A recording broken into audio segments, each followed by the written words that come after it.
connecting to the real nerds is so easy. You can go to our website, realnerdspodcast.com. You can like us on Facebook. We have a Twitter account, @RealNerds. We also have Instagram.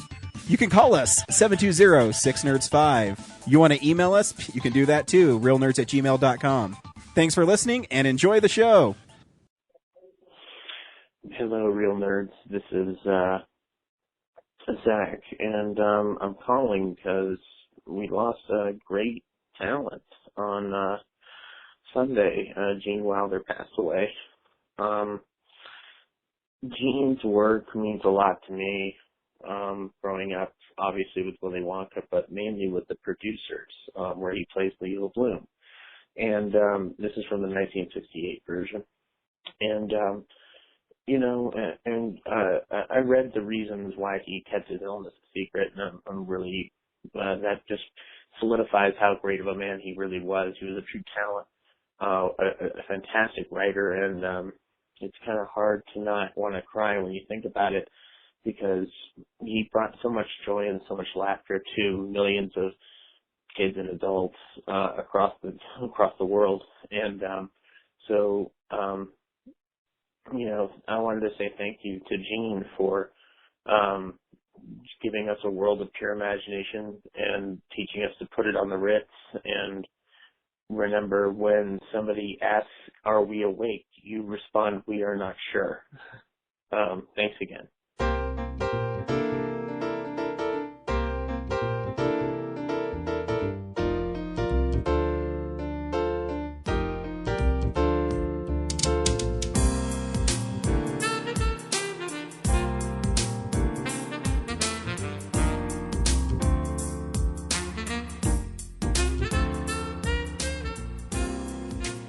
All right, now it seems like a good place to start in a conversation about creativity might be to begin thinking about what it means to us. How do we define creativity? And I'd like to go to you first, Gene. How do you define... Oh, no. Everybody hates to be first. No, I don't mind being first. I don't like to define things. If you ask me something where I've had some experience, I'll tell you what I think of as creativity. Good. I was 8 or 9 years old, and my mother had a heart attack, and when she came home, the doctor said, "Don't ever get into an argument with your mother because you might kill her."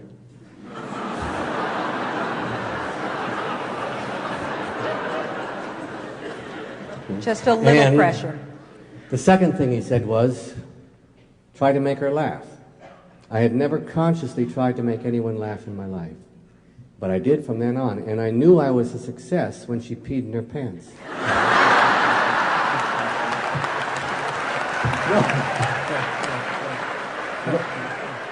But it's the truth. And my name was Jerry then, not Jean, and she said, "Jerry, now look what you've made me do."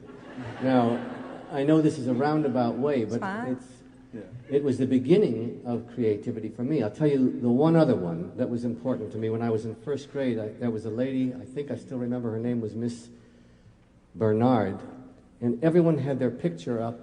They painted little pictures with crayons and were put up on the wall, except mine. And I asked her, why can't I have mine? She said, "You're not good enough yet." And it just killed me for years and years until 1984. You think this is a joke, it's not. I began painting. And now I try to paint every day of my life. When I'm not writing or working in a film, I paint. But that stupid lady...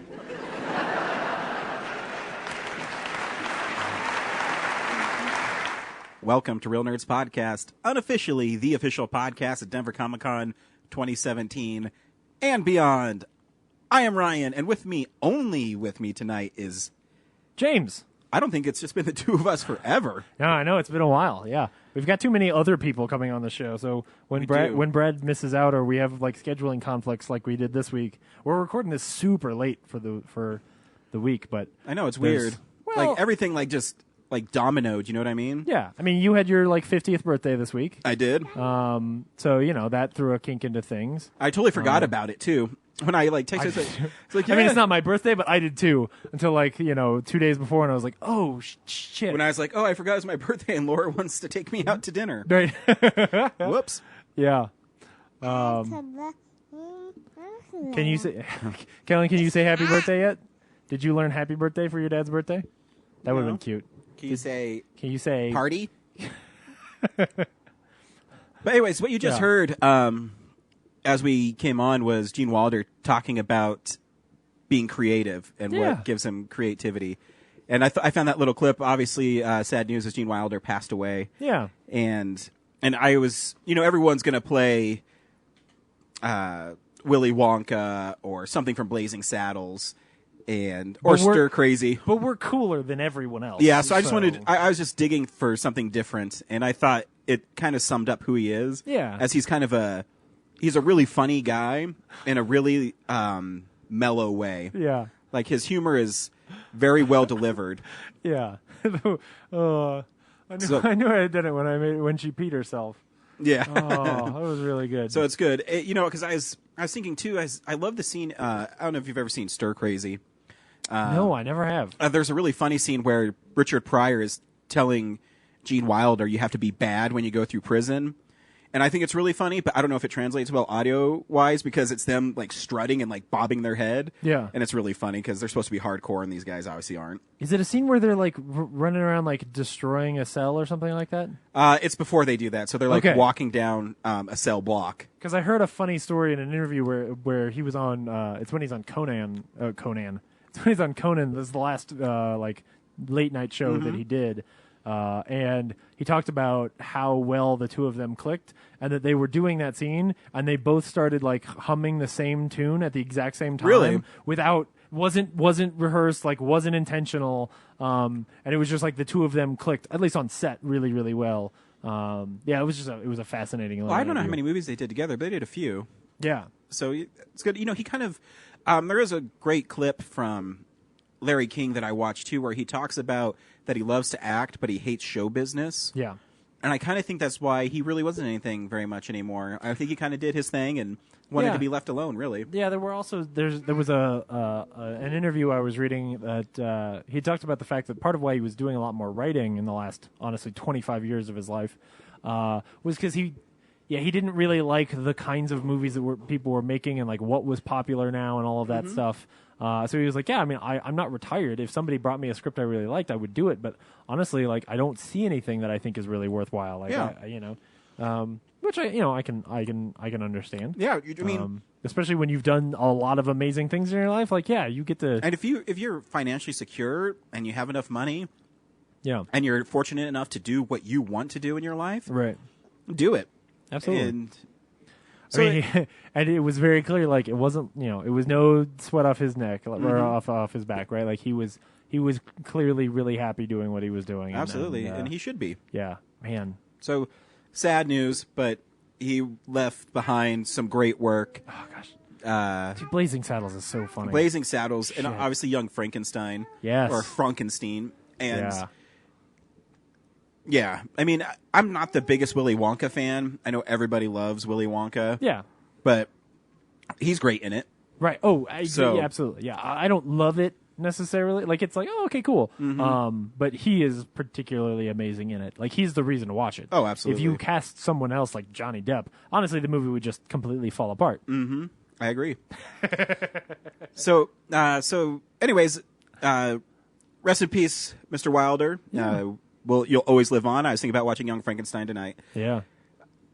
Every week on Real Nerds Podcast, we go see a new movie, and then we podcast our experience to the world. Mm-hmm.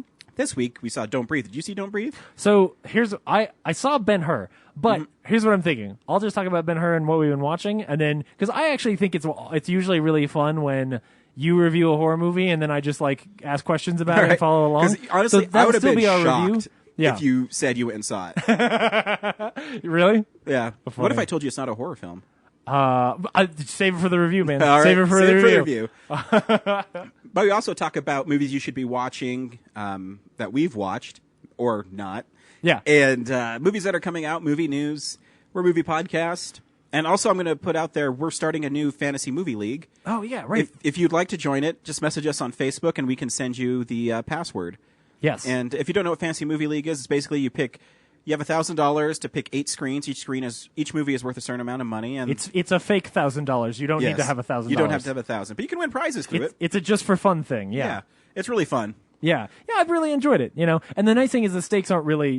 They don't. It's whose line is it, right? Like the points don't matter. So the weeks when I putting it. Right the weeks when I completely forget to set it or whatever, I'm like, shit. Like, but it's just kind of fun to sort of see where I stack up and to make sure that when Brad bets heavy on Suicide Squad that I kick his ass. Yeah, I wouldn't. Suicide Squad was just so expensive. Oh yeah, no, I agree. Yeah, I like taking risks on some of the little things. Well, you can make your bonuses on that. Yeah, exactly. So now, if you pick the best performing movie, meaning the movie that makes the most per screen, you get like $1 million, I think, for each time you put it on your thing or something like that. I forget how it works, but I end up playing too much with my heart, where I'm like, oh no, like. I want this movie to do well, and then it doesn't, and I lose. But that's okay because it was Well, you know why I didn't get fun. A perfect cinema this week? Why? Is because I wanted to put Jason Statham's movie in there, so I took away one of my Don't Breathes and put his there, and I ended up being like in the top. In my other one, that's huge. Yeah, I think I was like in the top 100 anyways. But if I would have put if you Don't Breathe and then just left it how it was, I would have got a perfect cinema. Oh, funny. But I'm like, I got to put Jason Statham in there. Right. Maybe it'll overperform. Even though it's a sequel to a movie he made 10 years ago that no one cares about. Yeah. It's all right. Too cool. Too cool. What's going on, bud? So this is what's happening in the movie news in a segment we call Real News. It's Real News! So Gene Wilder died this week. He did. But moving on, I don't know. There's not a whole lot of stuff. Well, speaking of death, okay. Did you see the Friday the 13th news this week? No, I didn't. I rely on you for that. So the Friday the 13th, so a little backstory to Friday the 13th. When the movie was first announced, it actually didn't have a script. What happened is... Surprise. Yeah, Sean Cunningham loved the title Friday the 13th.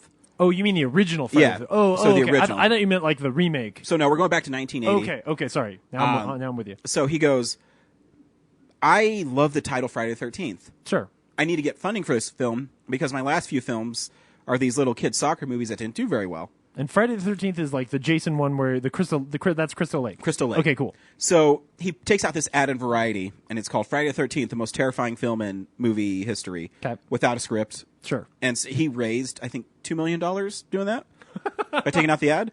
So he had him and his friend who wrote, I think it's Manny's Tigers or something like that. I forget the name of the kids' films. Basically, what Sean Cunningham wanted is he wanted to exploit Halloween. So this was after Halloween. It's after Halloween. So 1978 cool. Halloween came out. Yeah. And it was made for $100,000, and it made, I don't know, $70 million at the box office. Right. It's crazy. Maybe not that much. I might be exaggerating. I don't remember. Sure. Anyways, so he wanted to capitalize on it.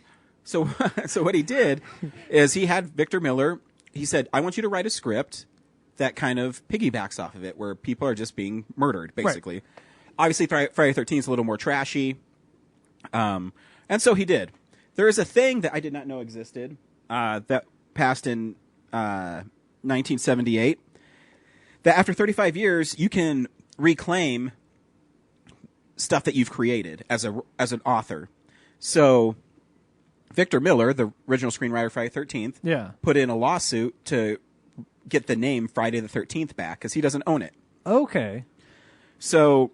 Well, but didn't you say Sean Cunningham came up with it? Well, that's where it gets a little contentious. Okay. So he filed a notice of termination for the rights to the horror franchise that would see the current rights holder, Horror Inc., and collaborator Manning Company forced to revert them back to Miller. So basically, he wants the money from it, which is fine. Sure. You wrote it. I understand you want the money from it. But therein lies the problem is Sean Cunningham is basically doing, well, it's probably not even Sean Cunningham. It's probably the production companies. Sure. Warner Brothers now is doing the Marvel DC thing where it's like, well, you're work for hire.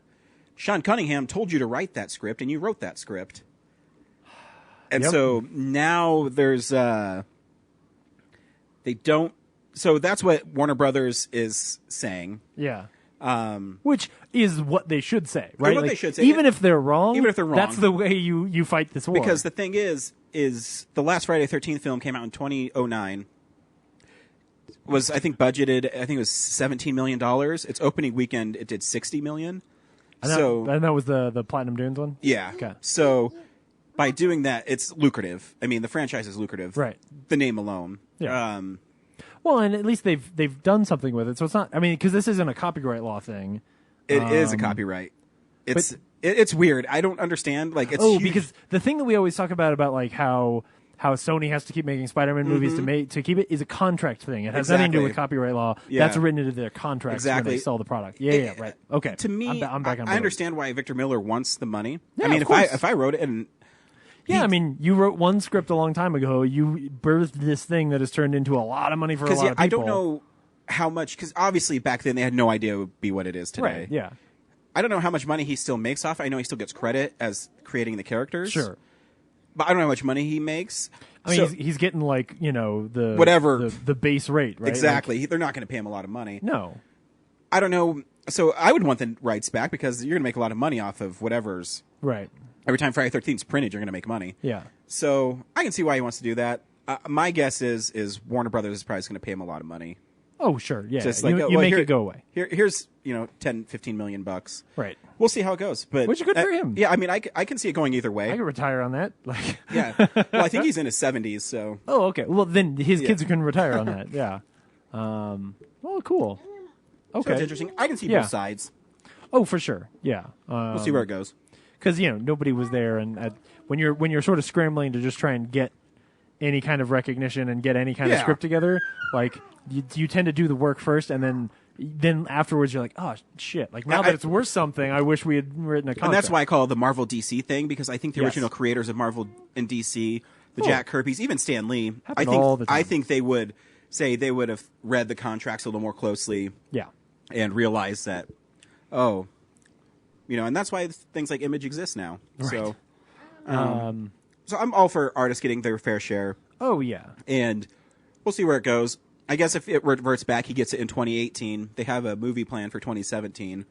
Oh, okay. So something tells you they might fast track that movie. Yeah, I mean, the truth is his end game, end game is going to be he gets it back and sells it to someone. Oh, absolutely. Right? So if they give him enough money that he feels like, well, I save the time and the hassle of all that work. I get the money up front. Like, that's what. Yeah, I don't know if it's better to get a lump sum or if they promise him points off the movies, or I don't know what would work best for him. Right. Yeah. Yeah. I mean, if you do have a family and kids, then you argue for points, and then points that go to your estate that don't go to you. Yeah. So we'll see how it works out. Yeah. It's interesting that a little horror film franchise like that is still. Yeah. Well, since you brought up some Marvel and DC, we'll talk a little DC and Marvel news. Ben Affleck tweeted a very short video of Deathstroke, and the internet blew up and was like, "Oh, Deathstroke's going to be in something." I mean, it's clearly there's some production value behind this. Oh yeah. I have a feeling that this is maybe like it's either a teaser for Justice League, or it's a teaser for like a stinger in Justice League. But either way, the thing that's kind of cool about this is I think it's fun that like Ben Affleck is excited enough that he's like, a part of the marketing on this, right? Like that he feels like they're doing something exciting that people should be excited for. And that makes me excited because I trust him. Wow. I can't believe I just said that. But how far have I come in 5 years?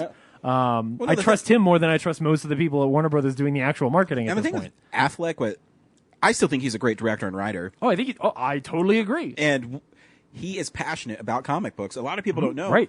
Before he hit it big, he was writing intros to graphic novels and things like that. So he's a big comic book guy. So I think the opportunity to play arguably the most iconic comic book character ever. Yeah. I mean, there's definitely a layer to this, which is he was on set, someone was dressed up as Deathstroke, and he was like, holy shit, I want to film this, and then got permission to share it. And the reason I say arguably, because I never want to say he's more popular than Spider-Man. Right? No, I totally understand. But if Deathstroke is a main villain, and maybe the only villain of a Justice League and or potentially a Batman movie. Not that they're filming Batman, but that they could be filming like a teaser or some little like, hey, this is where we're going to go with Batman. Yep. That to me is exciting because not because I love Deathstroke. It's because he is a relatively grounded and simple villain that you don't need to waste a bunch of time explaining. Well, he's a mercenary. Right. Yeah. It's like, hey, this guy's bad. Let's move on. You don't need a convoluted story. You don't need all the things that have ruined the last two movies you've made. And what I like about it is it's a new villain for Batman.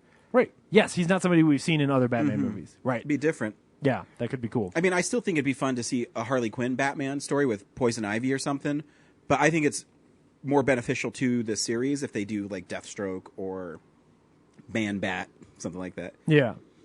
So then the other sort of big, I don't even want to call this big. This is totally like a title bait, nerd baity kind of article. But in an interview, the Russo brothers talked about the fact that the final scene of Captain America: Civil War, where he puts down the shield and all of that, is him sort of separating himself from that character. And so what the news became was Steve Rogers is no longer Captain America. Which, okay, the thing that I said on Zach Eastman's Facebook page or Facebook wall when after he said something about it was like, you guys are like, the thing people have to remember is Captain America isn't the superhero. Steve Rogers is the superhero. It doesn't matter if he's the Nomad or the Captain or whatever, because he does this all the time. And it's the most interesting stuff about Captain America to me is when he disagrees with the establishment and is like, hey, like this weird, crazy, jingoistic thing that you built around me so I could sell war bonds, I don't agree with right now, and so I'm gonna move away from this. Like, I think it's exciting. I think it's a cool thing. And I think you'll agree with me. I think the coolest part in the first Avenger is when he's in the USO show and he realizes what he's doing doesn't help, and then he goes and saves everybody, and then comes back and they're marching, and he's like in the front with all the Howling Commandos. And he's like, it's so cool. Yeah, I mean, it's all like cool Joe Johnston like shooting. And have we talked about the fact that they're making a sequel to The Rocketeer? No, I'm just kidding. So yeah, I think it's really cool. And I just feel like this piece of news that I don't want to spend any more time talking about is honestly like belittling of how good the end of that movie is, because like it doesn't need to tell you that. Like, it just told you a really amazing story with these well-developed characters. When I read the article, I'm like, isn't that kind of implied in the... Right. I was like, we don't need to talk about this. That's what happens in the movie. Like, you might as well just be like, hey, spoilers, Superman dies. And then, like, the news is, Superman dead in the DC universe. Yeah, we know it happened at the end of the movie. But anyway, moving on. I think a week ago you were talking about how...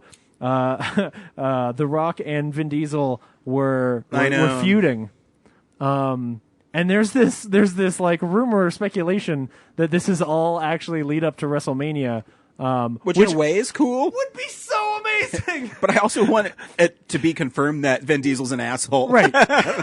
And I understand where you're coming from, but I will also say that if this turns into Fast and Furious having some kind of appearance at WrestleMania, which I think are two like established entertainment groups on about the same level. I'm pretty sure it's WrestleMania 38. Yeah. Oh man. Anyway, I thought that was amazing. I hope that happens because I think it's hilarious. And then the very last thing, I just want to talk about this because I want to talk about this movie anytime that it comes up, is that they are eyeing Christoph Waltz for, I know the character, but for a non-villain role in Battle Angel Alita, which is a manga that I read back when I was in high school. Isn't that what James Cameron's doing? Yes. So that's the movie that for a long time ago, before Avatar happened, James Cameron was going to make that movie. And I was always like, this is awesome. Because I think it's a really fun, like, cool universe that would be different. Hopefully they wouldn't make it like... hopefully they would keep it relatively grounded. But I think it would make for a really awesome movie. It also has, for my money, like one of the coolest twists in a book, or at least like one of the coolest like reveals of a twist. There's just this real amazing scene where a character does something, and you're like, "Holy shit, what is happening?" And then you find out this great secret. So anyway, the character he's playing, I think it would be really awesome. He would be fantastic. So I just want that movie to eventually get made. because I've been waiting for like 12 years. So he should get on that eventually. But anyway, I think that's news, unless I missed something, which I usually do. Terminator 2 is coming out in 3D next year. Yeah, okay. I also didn't talk about the fact that China is mad about 3D movies right now. Why is that? There were like people walking out of Jason Bourne in 3D. I didn't even know Jason Bourne was made in 3D. Is it 3D? Apparently it is. At least it is. Well, I think there's a lot of like shitty 3D conversions happening in China. And so the articles that I saw were about the fact that like there's a lot of uproar right now where Chinese audiences are like, hey, we don't really like this shitty 3D conversion. It doesn't look good. The medium there is a lot more popular. Like people like the 3D, they think it's cool. But they're getting a lot of garbage. And I just can't imagine like Jason Bourne converted to 3D. I don't know. That movie wasn't shot with 3D in mind. No. So I could totally understand how converting that probably looks like garbage. Yeah. So anyway, but yeah, I didn't talk about it because I don't care about 3D. I don't know if I talked about it on air, but one of our favorite comic series is continuing with some of our favorite comic creators. Christos Gage and Rebecca Isaacs will be returning for Buffy season 12, or is it 11? This would be 11. 11. Yeah. So they will come back. I think it's November it launches. Yeah, her first season was 9. Yeah. 8, then 9, 10 was the yeah. That's cool. I got super excited because I thought you were going to say that they were returning to Denver Comic-Con next year. Maybe they still will. I would shit myself. Especially if Christoph Gage got there. If Christoph Gage got there, I would be, I don't know. Yeah, he'd be on the show. I'd just be tweeting him every 2 months. Hey, you're going to be on our podcast. Speaking of comic creators, we do have something special lined up. We forgot to mention one of the reasons why. Oh, right. Well, I'm not going to say what it is because it's going to be so cool. Yeah, no. But we have something lined up with a comic creator. Hopefully very soon. Yeah, it's going to happen when it happens. And honestly, every time that we almost are able to pull it off and then we have to postpone it again, it actually ends up getting cooler and cooler. Yeah, so... did I tell you his wife wants to come? She doesn't necessarily want to be on the show, but she's just like, I think this sounds fun. I want to be there. I know, my wife wants to come and drink. So... Okay. So she can drink with Zach's. I'm going to have a party. Like, the first party at my house is going to be this. It's going to be awesome. Fantastic.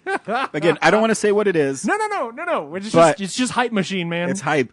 And it's going to be cool. And trust me, this comic creator is awesome. Oh, it's going to be fantastic. I will give people a little morsel. We do have interviews with him located in our Denver Comic-Con specials. Yeah. So go listen to all of them, and then you can guess. Even though I think at this point it's probably That's not lotion, buddy. That's butter and garlic. Anything he rubs on his hand is lotion. Yes. Come here, buddy. Hey, Kellen, can you wipe your hands for me? There he comes. We also are purchasers of movies. Yes. This is what's coming out on movies on Blu-ray. DVD releases and Blu-rays. Ryan, The Jungle Book is coming out this week. It is. Well, it came out today. Oh, that's true. Yeah. Shit, what are we doing here? I need to go. I am so, like, especially because I love this cover so much. Yeah, it's great. Oh, I forgot how, man, this movie is so good. Did you see that Mondo poster they did of Mowgli with the snake coming down the tree? Holy shit, that was so cool. Less exciting is Me Before You, the movie where Emilia Clarke falls in love with a wheelchair. Star Wars Rebels, The Complete Saga, Season 2. I should watch that. Is that good? I have no idea. I feel like it's... I don't like how the animation looks, so I've never watched it. I don't either. I really liked the... But that's a really stupid thing not to watch it for, but... Yeah, I guess. But, yeah. I really liked the original Clone Wars show. But anyway, moving on to other things I don't like. Arrow Season 4 is coming out this week, so if you want some more low production values... The Night Manager, the unrated edition, which basically just means it's the BBC version, and not necessarily the version. Though my parents say that my parents watched The Night Manager on AMC when it re-aired in the US, and all of the nudity was in it. Yeah, AMC does. I mean, it wasn't like it's not Spartacus, right? No, but there's like little moments where you're like, hey, there's a boob. And I was surprised. So maybe this is the same version that they showed on AMC. But either way, AMC does push boundaries. it's the version that I watched, and I thought it was pretty good. It was pretty worth checking out. So go check it out. Chimes at Midnight, film by Orson Welles, is getting a Criterion Blu-ray this week. It's got a big fat Orson Welles on the cover, so that might be a thing. Season 6 of Shameless, which I can't believe it's been on for 6 years. I can't either. I actually own the first season. I got it for $1 at Tradesmart, but I friggin' love this cover. It's like a Dukes of Hazzard cover. Did you see this? Oh yeah. Yeah, That one lady is pretty attractive. Yeah. She's the Emmy Rossum from Phantom of the Opera. Oh, nice. Yeah. She is very pretty then. Yeah. Anyway, so that's a show. I keep meaning to check it out because, like I said, I own the first season, but I just have never taken the time. There's another Criterion. Another Orson Welles called The Immortal Story this week, and a movie called What Happened, Simone. That was I think like an Oscar nom, but I didn't see. Was there not a Scream Factory release this week? I don't believe so. I didn't see anything. They kind of tone it down because they ramp up in October. Oh, that makes sense. Yeah, I'm just re-looking here, and that's why this week's list. Oh, here we go. Here's the horror of the week: Balto 3-movie fun pack. No, I'm just kidding. Anyway, that might be it. It's a cool release of Barbarella. But anyway, cool. Can we just talk about, though, the trailer for La La Land? Oh, shit, I forgot about the trailer for La La Land. Oh, dude, I swear, in the last year, we were talking about how I would love for people to make musicals again. Yeah. That movie looks so much fun. It does. Oh, like a genuine, lighthearted musical with emotion and dancing and music and singing and dancing. 1940s vibe to it. Oh, like just you could just see Bing Crosby. Yes. Like, oh, man. And who knew Emma Stone had such a great singing voice? Yeah, well, she did. Well, she did, but I didn't. Right. So good for her. Yeah. So I just happened to be scrolling through our Twitter thing, and I remembered that, and it made me happy. Yeah. Yeah. Brad's not here. True. But he's telling us what's happening around town.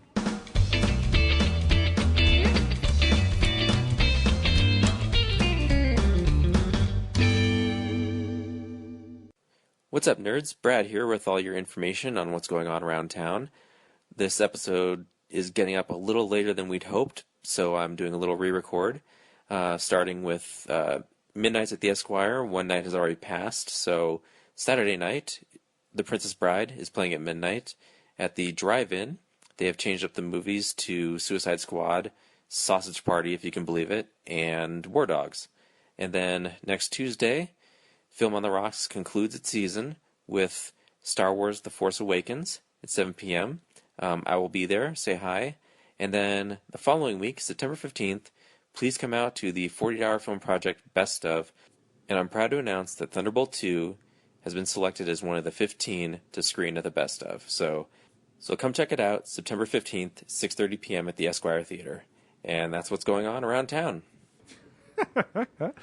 Now, cool. I'm guessing he called in because I looked. I can't find it in our emails. Oh, he told me he called in. He told me too, but usually they send us a transcript. By the time he edits this, there will have been something. So he told us about like Star Wars is probably on the rocks this week or something.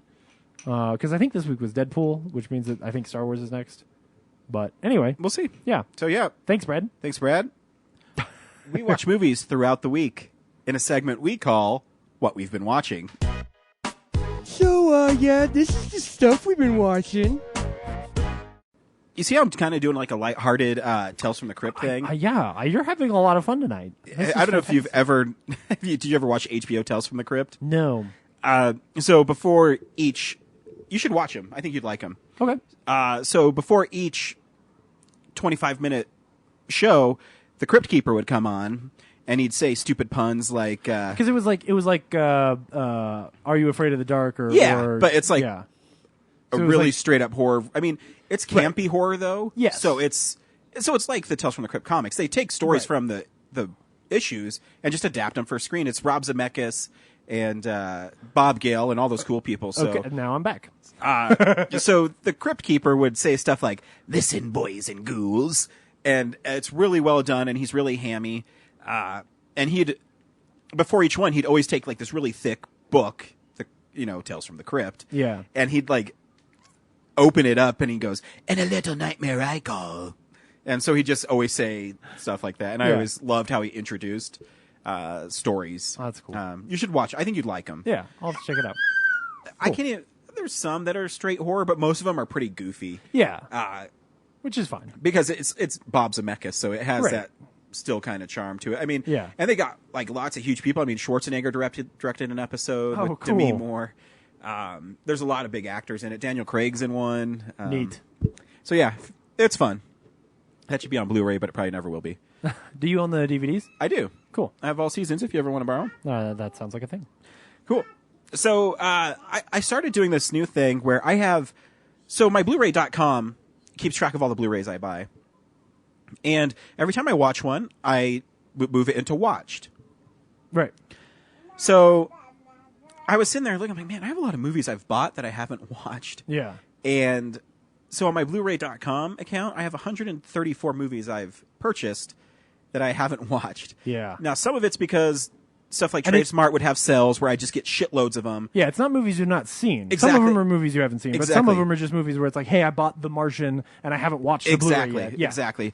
But every once in a while, I get one. So what I did is, with the help of my little guy, is I would grab, 10 or 15 of them, and I put them in a box, and I would just let Kellen pull one out. So the first one that he pulled out was Terminator Genesis. Awesome. Which I I mean, haven't... awesome that he pulled one Yeah. out. Okay. I haven't seen since it was in the theaters. Yeah. And I remembered as I was watching, I think this movie's actually pretty solid. Yeah. I think there's ideas there that almost pay off. The only part of it that I remember being like, oh man, is the end fight scene is a bit too CGI Yeah. and ethereal. Yeah. Where what you want is the end of Terminator 2, where it's just like Yeah. everyone is beaten down and they're smashing each other with hammers and everything is hot and there's like a shotgun that you can barely reload. Yeah. You want like that Die Hard kind of ending. Or a fight scene. But other than that, I remember really liking that movie. Yeah. And I mean, there's fun moments in it. I like and I also do as I'm watching the film, and now that I have the benefit of watching it and going back and re-examining it, I still think the trailer that reveals that John Connor's bad Terrible. ruined it. Ugh. Because it's so because the way the movie's made is that it purposely doesn't tell you that he's the bad guy. Right. It leaves you with, did he die? Right. Did he die when Kyle Reese was sent back? Yeah. And they have that. And because they cast an actor who isn't big enough, like he's big enough that you'd recognize Yeah. him and he could pull off the role, but at the same time, he's not big enough that you couldn't believe like, oh, they cast him because they needed somebody good for that scene. Exactly. But And Arnold's really good as obviously the Terminator. right. And I think As old Arnold. as old Arnold. It has some cheesy one-liners sometimes that don't always work. Sure, but can we all just admit that Terminator 2 is full of some shitty dialogue? It is. I can forgive that. Yeah, there's my favorite line of dialogue from Terminator 2 is completely out of character for the Terminator. Yeah. But it's right after he destroys the T-1000, and he comes up, and John Connor's helping him up, and he says, "Are you all right?" He's like, "I need a vacation." I mean, it's totally yeah. out of character, but it's really funny. And this one has a couple of that. Yeah. But I think I love the idea of an alternate timeline. But at least with this one, like this Terminator is sort of fun and I don't want to say modern. He's different. Like he's not a straight robot-y Terminator. So it's a Yeah. little more okay when he says things because you're like, oh well, I haven't been with him his entire life, right? Yeah. Whereas with the T2 Terminator, you're like, I've seen you from I am just a robot to right. Like I've seen your whole progress. So I didn't see the movie where you heard somebody say like I need a vacation and then you stole the line, right? But a lot of this movie still really works really well. I don't know why it gets such a bad rap. I still think it's pretty fun. I like the idea of at the end, the Arnold Terminator is now upgraded to a T-1000. Yeah. There's still some goofy editing choices. Yeah, and I kind of remember like the helicopter sequence. Yeah, the being helicopter a little doesn't bit make any sense. Yeah, like it's where he jumps. So Arnold's Terminator. It's cool that he uses himself as a missile. Yeah, but like all it did the action was sequence isn't much. Crash and have John Connor like get out right where he needed to. Right, so it doesn't make any sense why he did it. Yeah. It'd probably be slower if they forced him to land the helicopter. Right, exactly. That's true. So the second movie Kellen picked for me and did not watch with me is he picked Green Room. Oh, good. Yeah, had you seen it yet? No. Okay, cool. I'm so excited because when I reviewed the movie and then Brad saw it and he reviewed it and I wasn't there and I was like, no, like that's like anyway. I'm really excited to hear what you think about this movie. Hey. I found the expensive PS4 controllers, Dad. They belong smashed on the floor. It's not funny. Anyways, it's heavy. It is heavy. Then it's expensive. Put it back. Boom! I'm done. I can't get better than that. No. I gotta go. I'm out. So the Green Room tells a story about this punk rock group that needs money, and they take a last-minute gig at this white supremacist bar, venue, hangout place. Directed by the guy who made Blue Ruin, which we reviewed a few and years so, ago. You know what's interesting is I was watching this film, he actually uses a green tint throughout the whole film. Very, very clever. And it makes everything feel kind of gross. Yep. Like the whole time that you're... I feel like I feel like it's only in the building. I don't know that the green tint... I'd like to go back and watch it again. When they're driving and stuff, there's it's green still tint. Green? Yeah. Oh, okay. It might be because I watched it on Blu-ray and I can notice it more. I'm also colorblind, you specifically are with green. So I can tell you that there's a green tint throughout it. Right.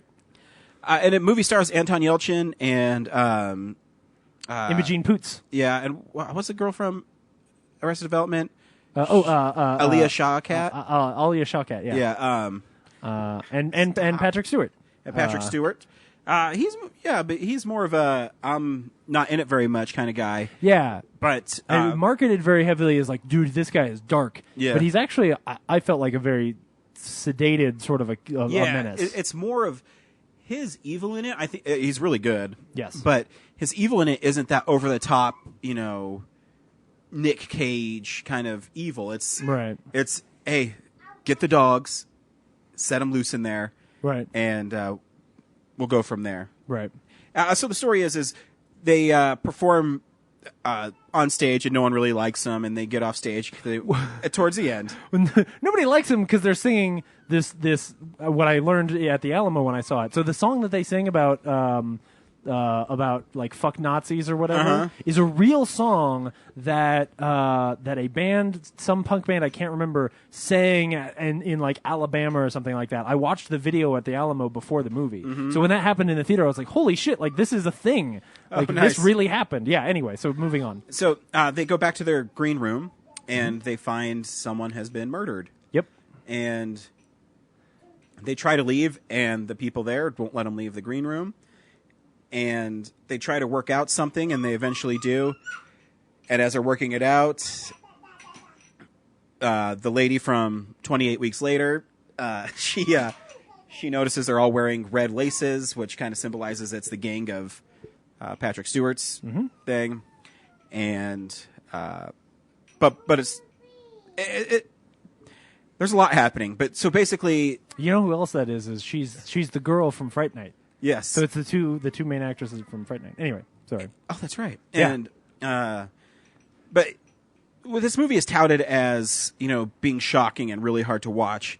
And yeah, I mean, there's moments in it where you're like, this is kind of fucked up. What's going on? I think actually the most gruesome thing, there's two of them, is when they ask if the girl that has a knife sticking out of her head is dead, and the dude grabs the knife to pull it out of her head, and it kind of like twists her around, and he's having a hard time getting it out, and obviously she's dead.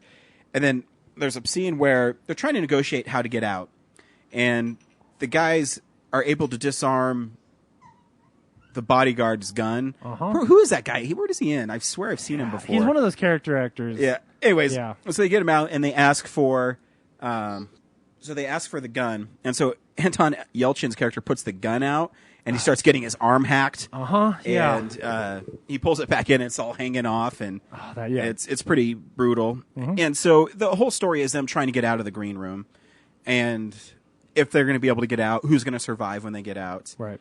And, there's what I think this movie does really effectively is it doesn't really linger on people's deaths. No. This happened. People just die. Because there's that one dude, they're all trying to get out, and he jumps out of like the kitchen window, and there's guys that are ready to stab him, and they just like stab him to death. Oh, man. So the horror, I think, from this film comes from the like the flippant, I don't care what happens to these people. Yes. There's like even the Aaliyah Shawkat, whatever fuck her name is, character. Yeah. You think she's going to get out. She shoots the dog, but the dog still just eats her. Yeah. And she's that's dead. it. Yeah. There's no linging on it. Right. So when I reviewed this movie, I talked about the fact that I find the movie to be extremely brutal, but I think what I didn't convey very well is that it's not in the gore effects, right? Like it's me. I'm not there, and I'm not experiencing it for the gore, even though I think that the arm is really gory and terrible. There's some gory moments. I think when they kill that dude, when Imogen Poots stabs that dude in the stomach. Oh yeah. And but it's not brutal because of the gore. It's brutal, like specifically that shot is brutal because of this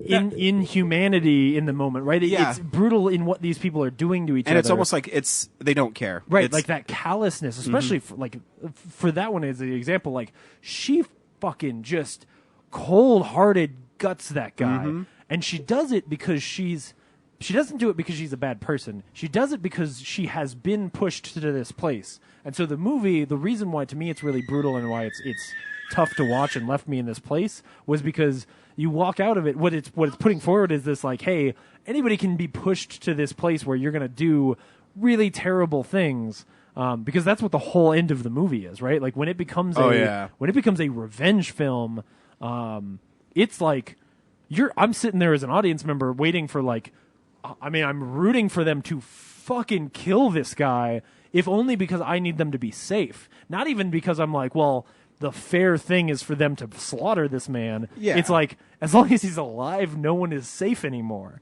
And that's the brutal part. And I think that film actually does have a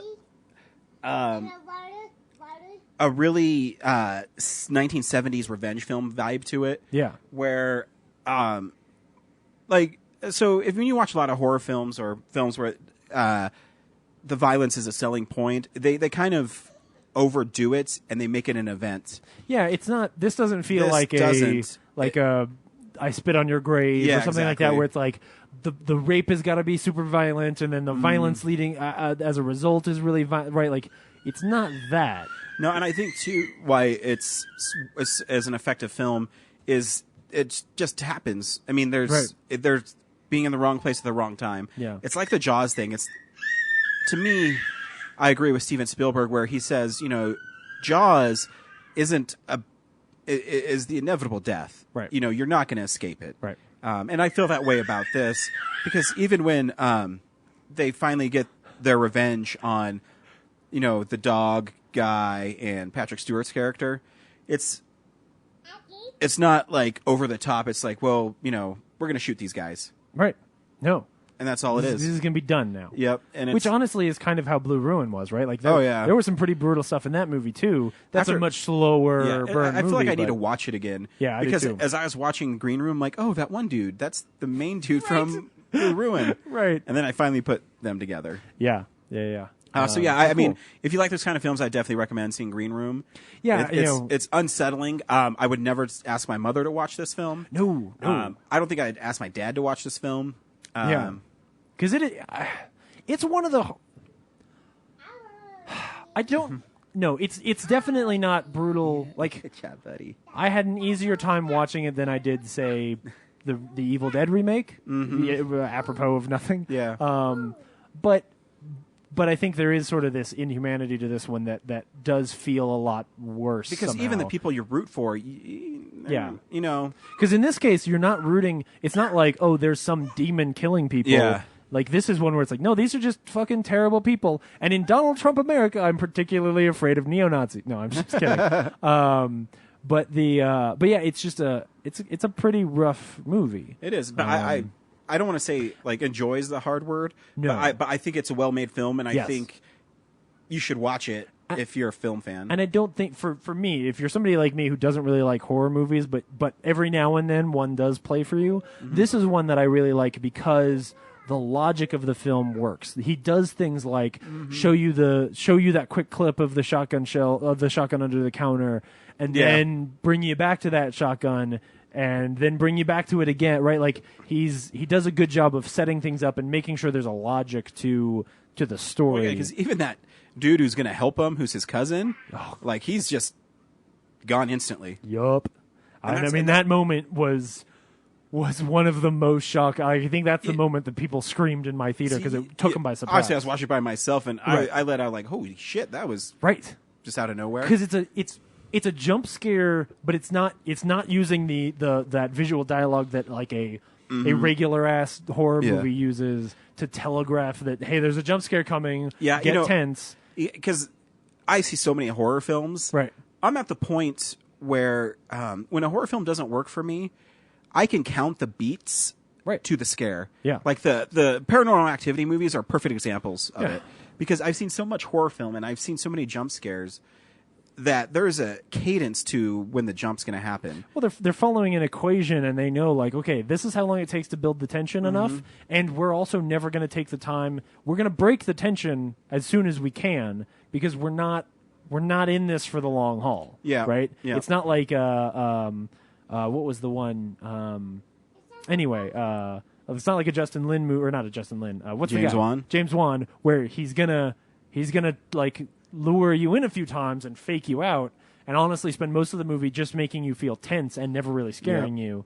Anyway, sorry. I would think if you like horror films, check out Green Room. Yeah. Cool. Again, it's not your conventional horror, but it's almost more of a thriller. If not for the gore.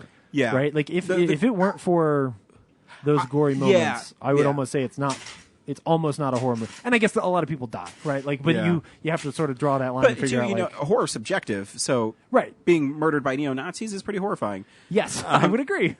And the last thing I watched is I've been watching Ash vs. Evil Dead again.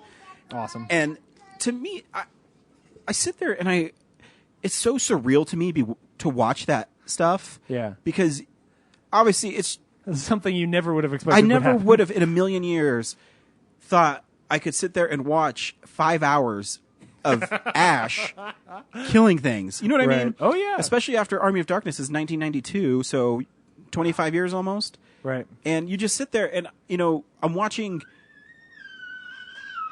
the pilot shot by Sam Raimi, and it makes me miss Sam Raimi so much because he hasn't done anything since Oz, right? Yeah. He's one of those directors that he waits for something to inspire him. Sure. Or he's tricked into it. One of my favorite stories ever is Drag Me to Hell. It was supposed to be directed by, I think it's actually supposed to be directed by, I can't remember who it is. But Sam Raimi's had the same producer his whole career, Rob Tappert. Yeah. And Rob Tappert said, Sam, you should really direct your own script. I mean, it's something you should really do. And he kept on, like, poking at Sam, and he eventually was like, yeah, you know what? I'll direct it. Yeah. And that movie's really fun. It is. Yeah. So the pilot would not have worked without him. Oh, no. Somebody else doing that movie, like, you can't drop an anvil on a witch. Yep. Like, no other director can do that. So, is it a piano or an anvil? I can't remember. I'll have to watch again. I hope it's an anvil because that's even more cartoonish. So the pilot. For the record, your son is just running around having fun. I know. We're not completely ignoring while he screams bloody murder in the background. I don't know what he's doing. He's just throwing things, running. Yeah. So the pilot, there's some shots that it just makes me love Sam Raimi so much. Yeah. There's a part where this police officer and her partner go into this house that, so the story is Ash gets drunk and he's trying to impress this woman with the Necronomicon, so he starts spouting off things from it so the demons come back. Oh, that's so good. And just the way that Sam, he shoots things. So this woman is at this house where these two police officers come in, and he moves the camera where you just see half her face, and you see the police officers behind her, and she slowly like turns and like breaks her own neck to be backwards, and it's just the zany stuff that Sam Raimi does Right. that nobody else can do. Right. And he's so creative how he moves his camera. Everything moves. And I mean, there's what I love about Sam too is he just knows what he's playing to. Even when you're talking about Spider-Man or Simple Plan or whatever it is, there's a part in it where, you know, Ash is always the reluctant hero. He's never gonna want to stop the bad guys. And if you've seen the last episode, some people complained. I think it's spot on. Mm-hmm. Anyway, so in this one, he's trying to get his chainsaw and he can't get it. And Pablo kicks the chainsaw to Ash, and Ash jumps in the air like Superman, and it locks onto him. He starts it and says, "Let's go, bitch." And nobody else can pull that off. Right. The way it's shot, like the pacing, campy silliness of it, the camera, how it's set up. And so, like I said, I just watch it and I'm like in awe. Yeah. That I'm watching Ash fight things. And it's not a movie I'm getting. I'm getting 10, 30-minute episodes, which equates to 5 hours. So I get 3 movies, basically. Right. And then I get a second season in October. Yeah. I never thought I was going to make past the first season. Right. Because, one, it's too silly. It's too silly. It's too on the nose for Evil Dead fans. Is there an audience out there who cares? Like, yeah. And obviously there is. And now they're doing these things like Ash for President that are just ridiculous. Yeah, that was funny. That was pretty good. And I can't believe I live in this world, is all I can say. Yeah. But I'm happy. And the only bummer is the special features aren't that great on it. So it makes me think that there's going to be a special edition. Great. But like the cover's really cool. Yeah. It's like this gold hologram. Oh, that cool. Looks way better than I'm glad I got that instead of the metal pack. Yeah. So yeah, that's what I watched this week. I hate metal packs. They feel so cheap. Right. Like, I love the Steelbook, but I know I'm so torn. I have a Top Gun metal pack I think looks really cool. Yeah. But the Steelbook for the 30th anniversary is literally just Maverick walking and holding his helmet with the American flag as like the background. I'm like, ugh, that's so awesome. No special features are new. No. It's just the Steelbook. Yep. And it's probably the exact same disc. I'm sure it is. It's just been, repackaged. Yep. And if I do it, it'd be the 4th time I bought in Top Gun on Blu-ray. Because I bought it when it was bare bones, and then they had like whatever edition come out. Right.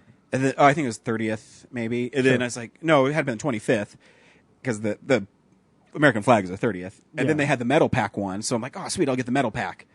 And now I'm like, now I want the American flag one. Yeah. So who knows? Maybe I'll be giving away a Top Gun metal pack. What'd you watch this week, James? Just a couple of things. Let me see. Let me get them in order in my head really quick. Okay, yeah. I'm going to start off with, similar to your watching movies that I own but have not watched. I think I spoke 2 weeks ago about the fact that I own a bunch of Charlie Chaplin movies that I hadn't watched. So I, this week, finally got around and watched City Lights. Nice. Which is one of his later movies. It's a... Is it a silent film? Yes. So it was released 2 or 3 years after, I think 2 years after The Jazz Singer. So he spent basically like 2 years making it because he was an insane person. And I heard that's kind of his MO, though. He takes a lot of time to make film. Yeah, he had his own studio, and he was very much a perfectionist, which is why his movies are visually so good. For example, let me explain the story really quick, which is that he... Stop, no! What's Donald doing?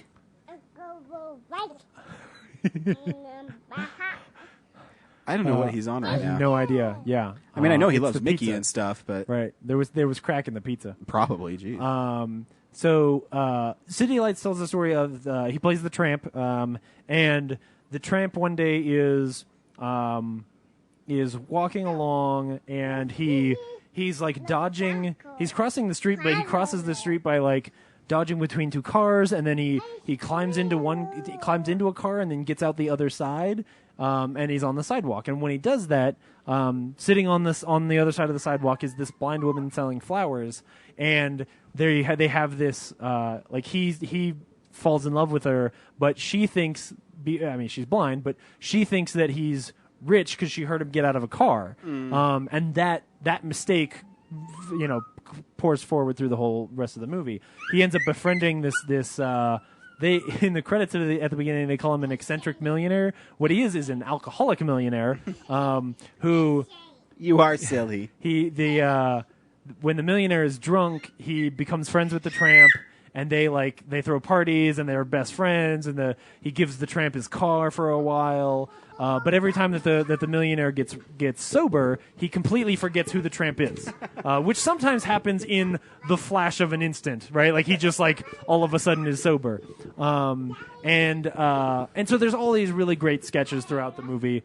It's really well put together. But for example, to what we were talking about before, that scene where they didn't necessarily have it scripted out. Like he kind of knew what he knew that the whole movie hinged on this romance starting from this misunderstanding, but he didn't really know how to make it work visually, and so it took them something like a month or 2 months.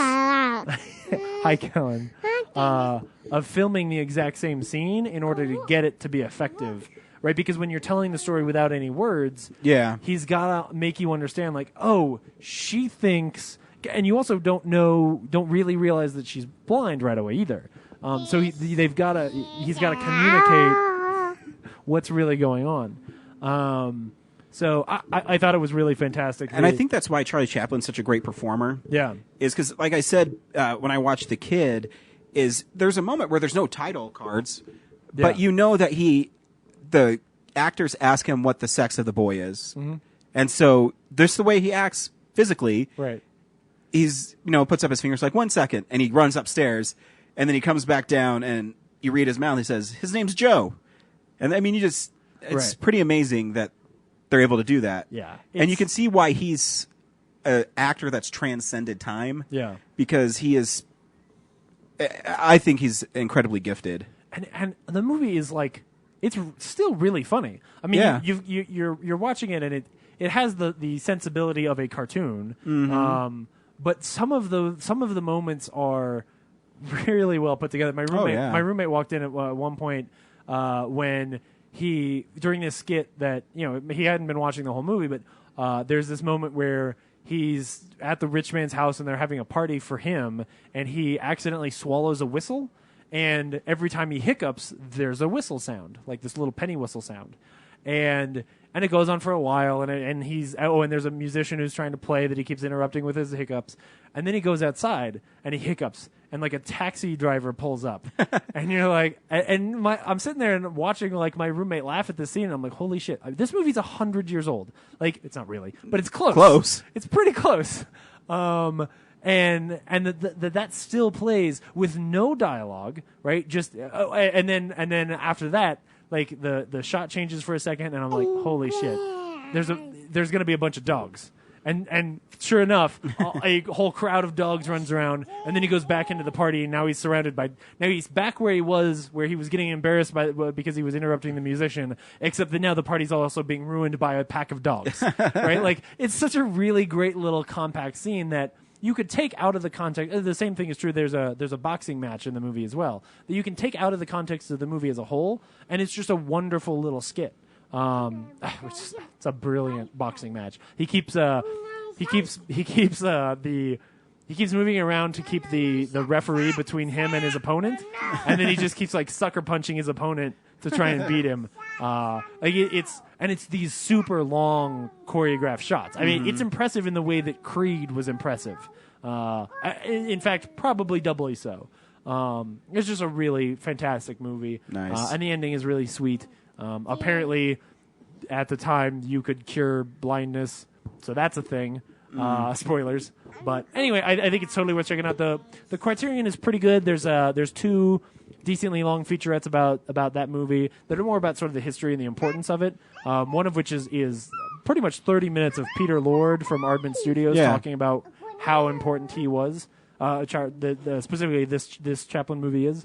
And one cool thing I learned was that there's a scene at the beginning when there's a statue being unveiled, and the statue, there's all these people talking and giving speeches in this giant town courtyard with a giant courthouse behind them, and when the statue gets the curtain lift off of it, the tramp is sitting there in the statue like he slept there last night, and funny things happen. But what I learned was that because at this point he was so famous he couldn't go film stuff like that in public, so he built the set, this whole town square, but he only built it up to the third floor.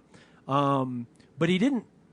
what you would expect is like, oh, okay, so he just put the camera in places where you couldn't see the tops of buildings. No.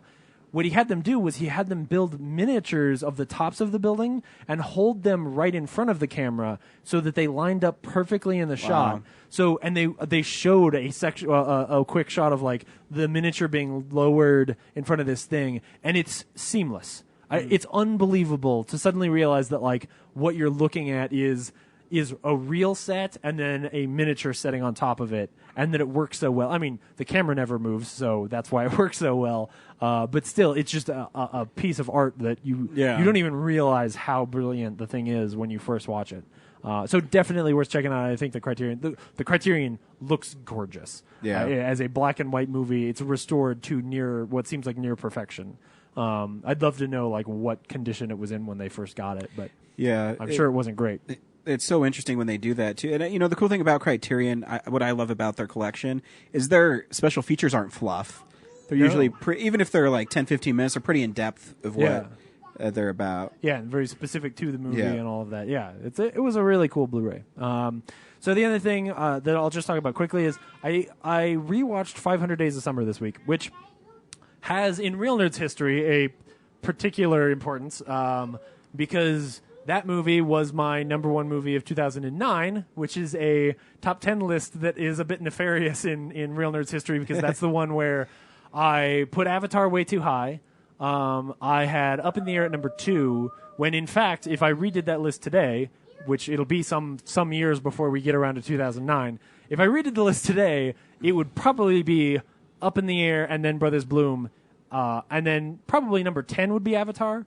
But after rewatching 500 Days of Summer, I would say this movie would still be at least number 3 and would be in contention for number 1 again. I haven't seen it in a long time. Yeah, I wanted to watch it because it had just been on my mind a little bit, and I thought, like, well, I think it had done to me what I think it's done to probably most people, which is I remember it as being a romance movie. Kellen, was that you? What? Did you hear that fart? No. I was talking too much. I never hear anybody else when I'm talking. Anyway, sorry. No, you're good. I remember it as just being a romance movie, and I forgot that the reason why that movie is brilliant is because it's super not that. It's actually a movie about perception and the way that our perception changes as we mature as just people, right? Yes, it's done in the structure of a romance story, but what it's really about is the way that when we haven't really grown up enough, we don't see the reality around us, and the way that movie is shot, and the way that that Mark Webb, who you have to love because he did Spider-Man, who you're obligated to no. The way that Mark Webb shoots that movie and gets performances out of those actors where he can show you scenes early on in the movie and then return to the same shots later in the film, but either let it play a little more or show the scene right before it to completely recontextualize the scene so that what before was this sort of loving glance at each other actually becomes this like apathetic stare. And the fact that he was able to like get those performances out of those actors and then utilize it properly. And yeah, it's got all kinds of like manic pixie dream girl shit in it, and it's super indie, and there's the kind of stuff that a first time feature film director is gonna do, like that's ballsy and weird, like having a scene where he splits the frame in the middle and shows you what really happens, and then shows you 10 seconds faster what he was expecting the night to go through. And yeah, it's like that's big and flashy and whatever. But the truth is, like, that's how many of us actually experience some of our lives, especially when you're in your mid-20s, like and I am. You're Twitter-pated. And you're sure. And you know that actually rings very true. I would never want another movie to ever do it again, but I think certainly the first time I saw it, I was like, this is really like fun and interesting and different, and I think it still delivers really well. I think that the story that they're telling is actually a very interesting and mature story, but it doesn't necessarily come off that way or get remembered that way because it's telling a story about really immature things and people behaving in really immature ways, and so if you don't revisit the movie or you don't realize that that's what it's actually doing, you might just remember it as this movie about a guy who falls in love with a girl and is very lovesick for her. They break up, and then at the end he meets another girl because it's all going to be okay. And that's so fucking not what the movie is. Like, to the nth degree. It's way smarter than that. And so anyway, I think it's really fantastic, and I was really glad that I revisited it. But anyway, very last thing that I saw was I decided after my parents went and saw Ben-Hur, I was like, okay, look, this movie is getting really poor reviews, and I don't know why it's been made, but I'm going to put my money where my mouth is and go give this thing a shot. So I'll really quickly do that. Ben-Hur is the story of honestly, I bet most people have never seen the original Ben-Hur. Have you seen the original Ben-Hur? Oh, yeah. Okay. So I've fallen asleep to it many times. So it tells the story of Judah Ben-Hur, who is a prince of Jerusalem during the Roman occupation, and he is a very peace-loving guy. And long story short, he has this long. The original is longer than the new one.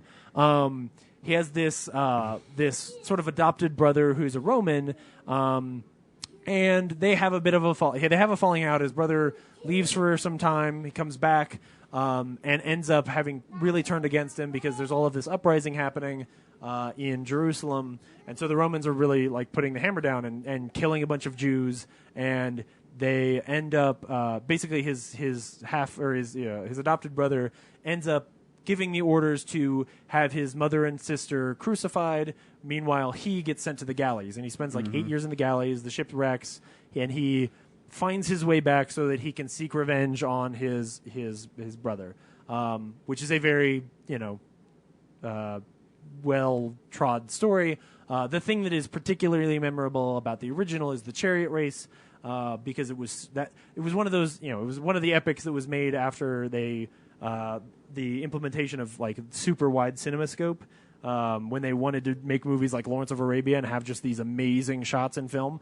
And so you've got this chariot race that is just an amazing action scene, but also it's these chariots that are being pulled by 4 horses, and it was just amazing at the time. And it's honestly, I watched the scene on my phone after I saw this one. It's still amazing because you've got, when they're racing each other, you've got these this shot that's just 8 horses wide, and then these dudes in the background fighting each other on these chariots. And so just to see the scope of that shot is amazing. If it were if it was in the older square frame that had come before that, and you would have only had 2 horses, it just wouldn't have been as cool. So they make this remake that honestly, whoever greenlit this movie should be fired, because the reason why the movie is not doing well isn't really because it's a terrible movie. It's because no one in 2016 gives a shit about Ben-Hur, and they didn't market it necessarily in a way. It doesn't star anybody particularly famous. They didn't market it in a way. Isn't Morgan Freeman in it? Morgan Freeman's in it, but Morgan Freeman's in a lot of movies that people don't see. And a lot of those movies are filmed by Timur Bekmambetov, the crazy Russian dude who, honestly, I and mistakenly so, because my folks had a really fun time with this movie. I told my folks not to see it because I was like, if Timur Bekmambetov is making this movie, there's going to be some really crazy Russian shit in this movie that ruins good action scenes and is over the top and stupid, And the truth is, he's very controlled. Is he pretty plays it straight? Oh yeah. I don't think that there's a couple of shots where he integrates some CG into the chariot race and stuff like that, where it's to me distracting, but to most people it's probably not bad. But I think they do a really good job. For the most part, the performances are good. In fact, I would say really good. I think for the most part the movie is decent. It's not great. The biggest things that it does wrong, one of which is it convinced me that a remake of Ben-Hur would be amazing if done well. Isn't this the 4th or 5th time they've remade Ben-Hur though? I think so, because I know. Well, there's the TV show a couple years ago that I never watched, the miniseries. Then before the 1955 one, there was one before that too. Oh, really? Yeah. Oh, huh. That I didn't know. What I did find out was that my dad grew up in the town where the book was written, which I think is part of why my folks were excited to go see it. Because they've got like everything in Crawfordsville, Indiana is named after like Ben-Hur this and Ben-Hur that, and like I think like even though Athens has nothing to do with it, like the high school team is like the Athenians and shit like that. You know, there's just a lot of that stuff. That's awesome, like nickname though. The Yeah. Athenians. Anyway, the big problem that I have with this movie is that, so the thing I've left out is that the end of Ben-Hur is that at the same time, like, Jesus keeps coming in and out of the story and trying to teach. In the original in the Charlton Heston movie, he shows up basically once, but the effect is still to try and teach Ben-Hur, like, hey, what you're doing is wrong. When he comes back to get his revenge, his wife is still alive, and she's telling him, like, dude, I'm still alive. You've got me. Mm-hmm. Why don't we just live our lives and you don't spend the next 6 months of your life learning how to chariot race so you can kill your brother? Why don't you just not do that? That sounds like a bad idea. But he's like, no, I have to do that. Like, he took everything from me. I mean, except for you, but he took everything from me. I spent 5 years in the galleys rowing, for God's sake. Like, come on. A man without pride is not a man at all. Right. I don't even know if that's in there. I have no idea, but it sounds cool. I know, I even did it in a cool accent. That line of dialogue, honestly, is better than the conversations that happen at the end of this movie. Look how awesome I am. I even really did good. it like in a cool accent. It was great. That was off the top of my head. It was great. I have no idea where I got it from. It was fine. But so my point is, by the end of this movie, Ben-Hur needs to be Darth Vader. Like, he needs to be so filled with hate that, like, and he has reasons to be. His wife, spoilers for this movie, but it's Ben-Hur. His wife and mother, turns out one of the guards had actually saved them from being crucified, but he sent them to a place where they got leprosy, so that's really bad too. So he's got really good reasons to be furious, and he deserves to have some amazing lines of dialogue and some great scenes where, confronted by what his wife is saying, he is so blinded by his hate that he says to her, like, he needs some good Anakin Skywalker Revenge of the Sith, like, just shit. He needs to kill some younglings. Like, you need him to really be terrible, because the actual climax of this movie is that after that happens, after he goes and he kills his brother in the arena, he needs to go watch Jesus be crucified, having had these interactions with Jesus where he knows, like, wait, this guy was really good. I don't understand why this is happening. And then he has this redemption moment where he's like, shit, I've done all of this just to kill my own brother. And he has to, like, have this redeeming moment, which I think is a really great story. Whether you believe the religion or not, that's not what's important here. As a character beat, the story is about him finding redemption and realizing that the thing he's been seeking has actually stolen so much from him, that it stole, not only has it potentially stolen his wife from him, but it also stole the redemption he could have had with his brother. And then I don't want to go too much further than that, but other things happen after that. But the problem is that turn doesn't work if I just feel like you're pushing him to do this because that's what the plot demands. And so that's really where this movie actually ends up falling apart. I will say there's some production values early on that are a little bit rough, but honestly, this is a big epic movie. So even though this is a $100 million movie, or the budget was $100 million, I don't think they quite had enough budget to do everything. So there are times when the CG's a little rough and stuff like that. But I don't think it's the worst. Again, I don't even know that I would recommend anybody see it. But it's not a complete piece of trash. Again, what it did was make me feel like, oh man, I'd really like to see an awesome version of Ben-Hur, which probably means I need to go watch Charlton Heston's Ben-Hur. You probably do. Because man, that chariot race, that's the other thing, is this chariot race, not anywhere near as cool. Oh, partially because in Charlton Heston's Ben-Hur, at the end, his brother, whose name I can't remember, so I'll call him Dickface. So he's racing against Dickface, and Dickface like takes out a whip and starts hitting him with it.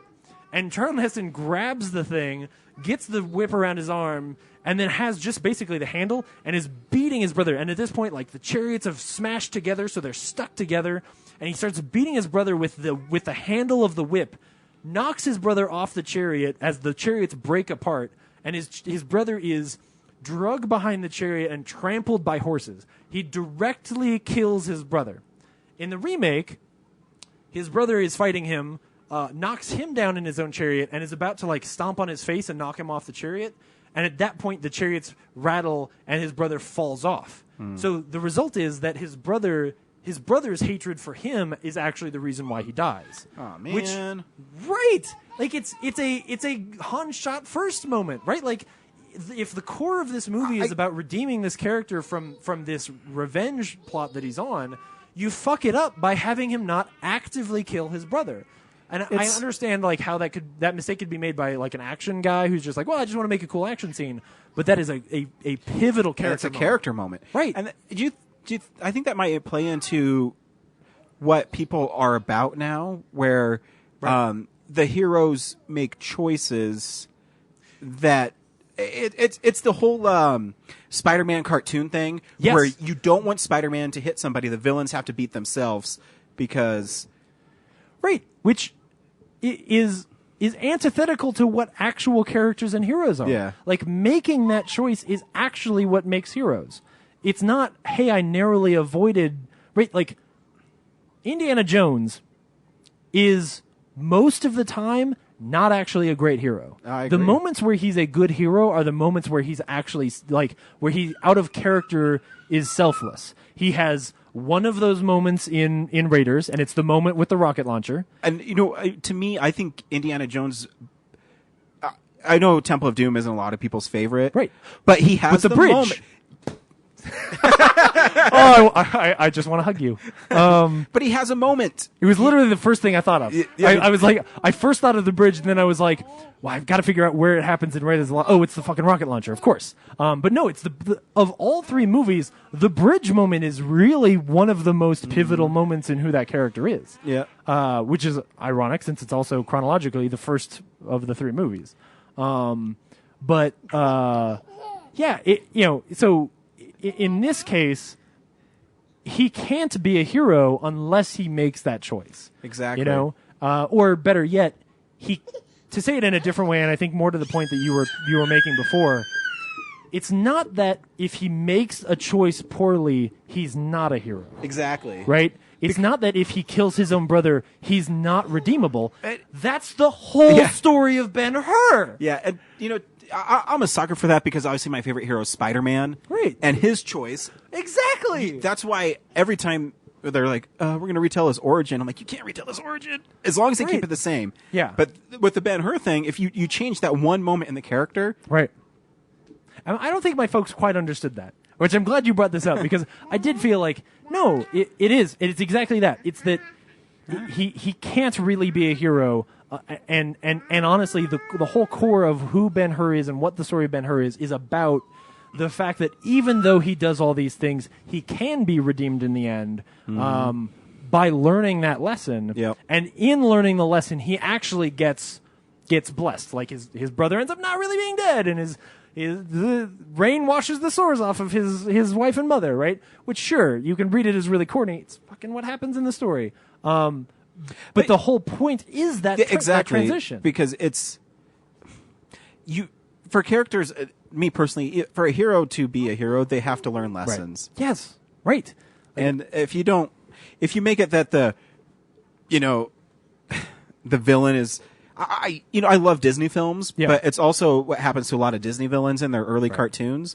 In Snow White, the witch kills herself. Yes, because she tries to jam the rock and she falls off. Yeah, or so I don't like those ones. I like when it has to be a choice, and it might not be the right choice, but the hero still made the choice. That's just who I am. I'm so excited for you to eventually see Kubo and the Two Strings because.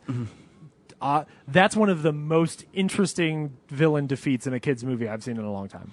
I know I need to. I was watching the making of whatever that huge monster is. Yes. Like it's like the skeleton monster? Yeah, or the fish? skeleton. Okay. So the flaming thing. And yes. I was just sitting there watching it because obviously on Facebook I'm a fan of their studio. Yeah. And so they had this making of it, and it's pretty impressive. Oh, yeah. I mean, the design of that, when you first see it, you've already seen it, but when you first see that moment in the movie where this giant skeleton comes out and they're looking for a sword in that scene, and the skeleton's hair is actually all these swords that have been embedded in the skull of the skeleton. You're just like, that's so cool. Like, just visually, so cool. And I won't spoil like how they have to defeat it and what they actually are looking for, but it's such an awesome moment. Nice. Visually beautiful. So yeah. Anyway, so Ben-Hur, not a terrible movie, just not a good Ben-Hur. But honestly, I was impressed by my expectations were relatively low, and I was impressed by how well they pulled it off. They just missed the mark, you know. Yeah. But so yeah, that actually makes me kind of want to see it because right away when that director was in, I was like, oh man, exactly. It works for Wanted, right? Telling the story of Ben-Hur. I liked Night Watch. I was disappointed by Day Watch, but I really liked Night Watch. Like, it's not that I don't like Timur Bekmambetov. He's not who I would have expected to do this. But yeah, I think he knows how to direct action, so he's probably. Funny thing, really quick, is so after I saw this movie, I was at the Alamo. I actually went to an earlier showing, and I was at the Alamo, and I was like, well, fuck it. Why don't I go see Don't Breathe? So yeah, Ryan, I did go see Don't Breathe. Did you really? Yeah, I did. Nice. If you go back, I never said I didn't at the beginning of this podcast. That is true. I did not lie. But yeah, I was like, I gotta make sure I don't tell Ryan. So James, should people go see Don't Breathe? Yeah, no, but but not for the reasons I expected. I'm actually really, really frustrated by this movie and excited to talk to you about it. The first half of this movie is awesome. I mean, first half of this movie, I was like, holy shit, like, how many horror movies are going to be on my top 10 list? Because this is awesome. The first half is, I've talked a number of times about a movie called Wait Until Dark with Audrey Hepburn. The first half of this movie is a darker version of Wait Until Dark. And I love that movie. I even at some point was like, I'm going to have to tell my mom to see this movie. No. Like, maybe rent it. But, you know, because there's a couple scenes early on that are pretty violent, but I was like, this is really cool and a great thriller. And then it goes places I don't like at all. And I think it loses track of itself to some degree. So I think maybe rent it. I guess if you're a horror guy, like, maybe you should check it out. I definitely think it builds its characters really well. I think the action, like the performances are fantastic. I think it just loses its way at one point, and so it falls off the pedestal for me. But Ryan, what do you think? Here's my thing: is I think it's pretty fun. I did like the movie a lot. Yeah, I do. I think the director Fede Alvarez is amazing. Oh yeah. There's one moment, and I'll talk about it in the review. Maybe I'll tease it. So there's a part where the kids are in the house, and the camera all it does is move from each one of them continuously. Yeah. And there's cuts in it, but it's seamless. Yes. And it's really well done. So that makes me excited for him as a director. Oh, yeah. I think the first shot of the film is very haunting. I think it sets up the tone very well. It feels like the opening shot of It Follows. Yes. Yeah. So, yeah, I think you should see. If you're a horror movie fan, you should see it. Yes. If you're not, I'd say rent it. Proceed with caution. Yes. If you're not a horror movie fan, I would almost say you should listen to the review, because I think if you're like me and you think like, a cool thriller would be good, the things we say aren't going to spoil how cool, especially the first half of this movie is, right? So I would say, like, if you're a horror movie fan, then you should see it. If you're not, but this sounds interesting, you should listen to the review so that you know what's coming, because I want you to know what content is in here so that you don't walk into something you didn't expect. Yeah, here's a trailer for Don't Breathe. Dad? It's me. I really fucked up. That's our guy. Is he blind? It's really fucked up to rob a blind guy, isn't it? Just because he's blind don't mean he's insane, bro. Really? Fucked up. Really? Guys. Money's probably in there. Who's there? How many of you are there? Really? It's just me, man. Fucked up.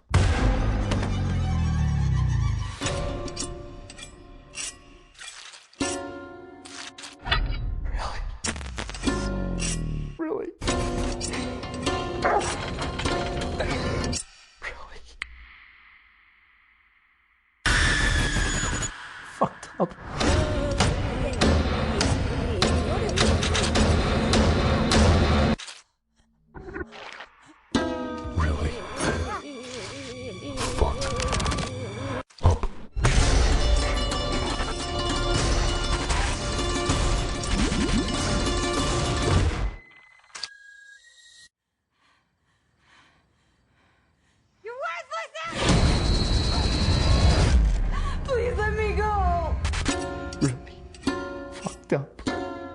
like I said, he's definitely a director to watch. He's so cool. He's really great at building tension. Yeah. And I felt this movie wasn't quite as obviously balls to the walls as Evil Dead. No. But it had kind of the same pacing. Yeah.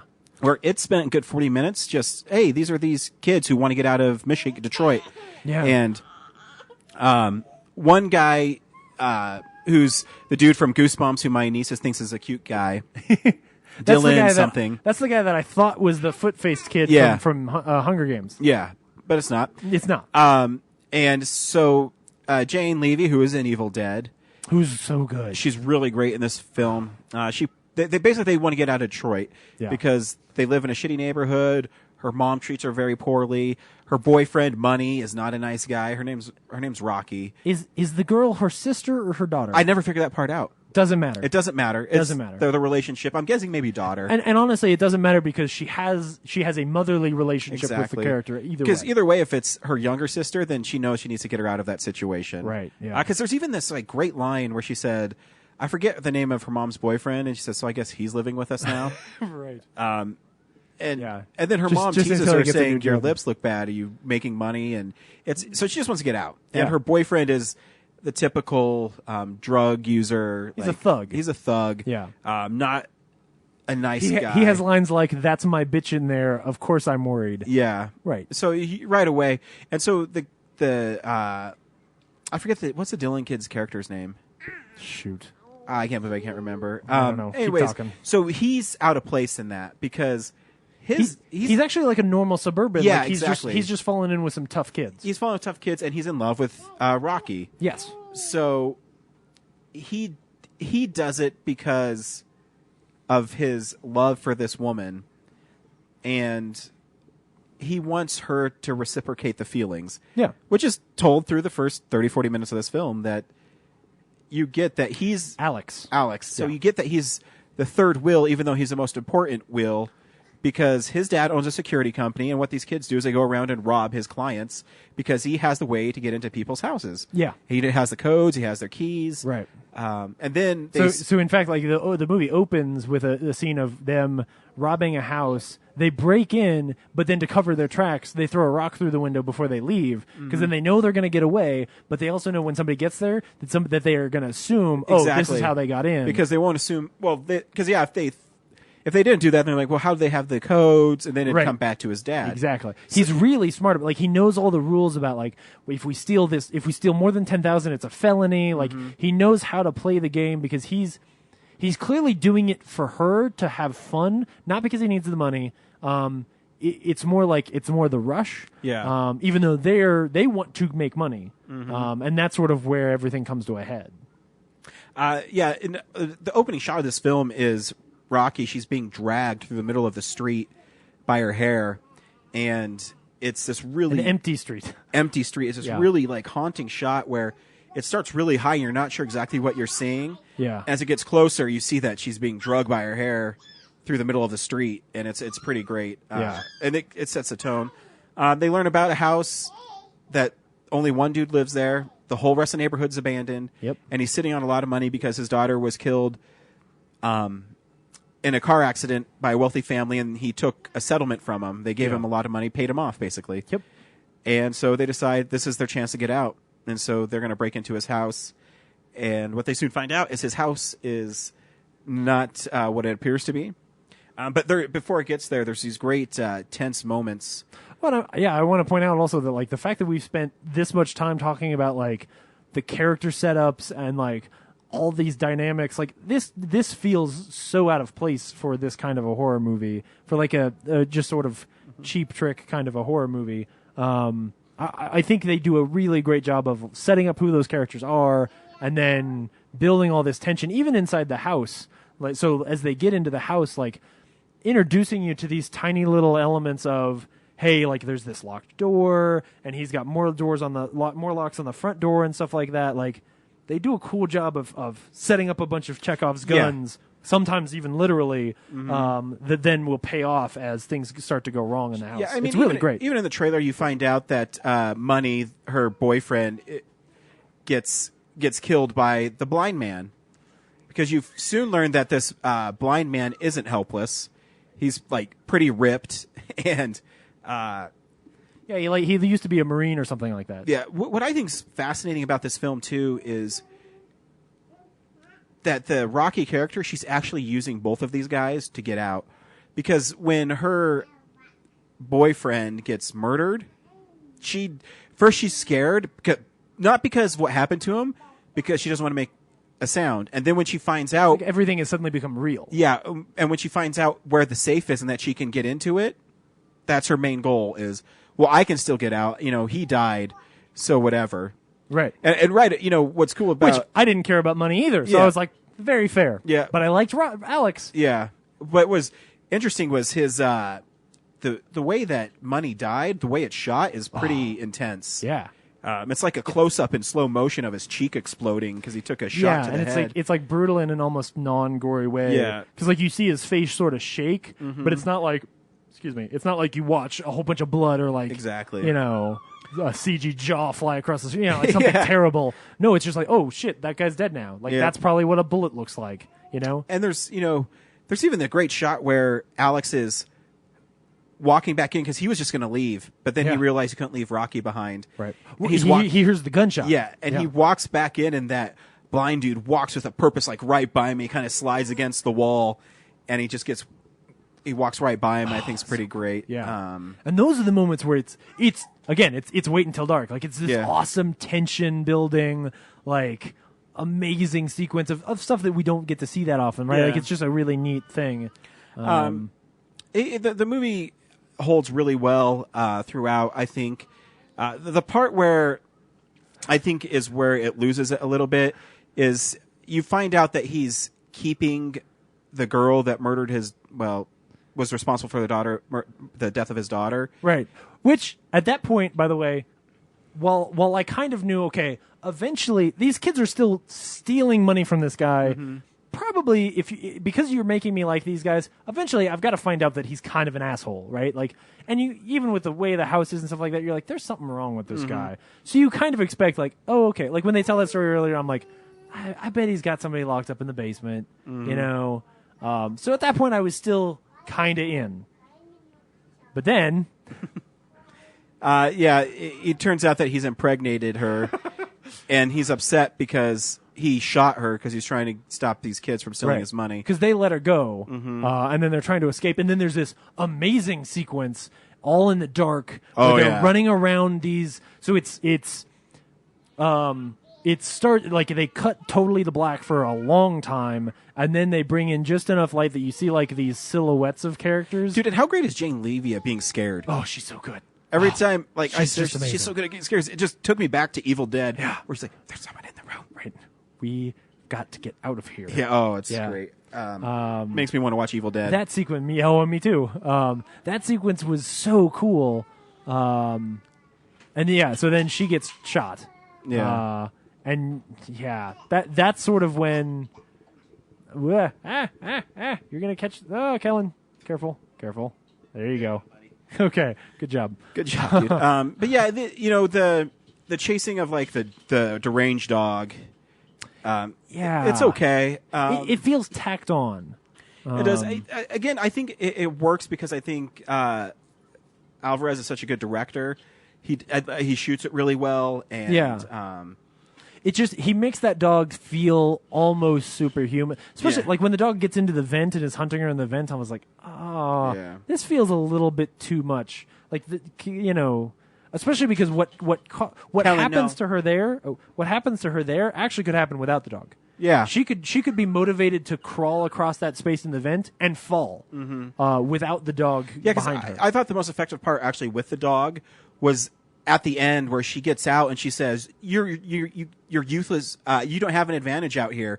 And then the dog comes tearing around. I'm like, okay, that's pretty cool. That was cool. That's good. And it did feel like it's one of those kill your darling almost moments where for me I think the momentum, the pacing of the dog and the car sequence feels a bit it's one more of these beats.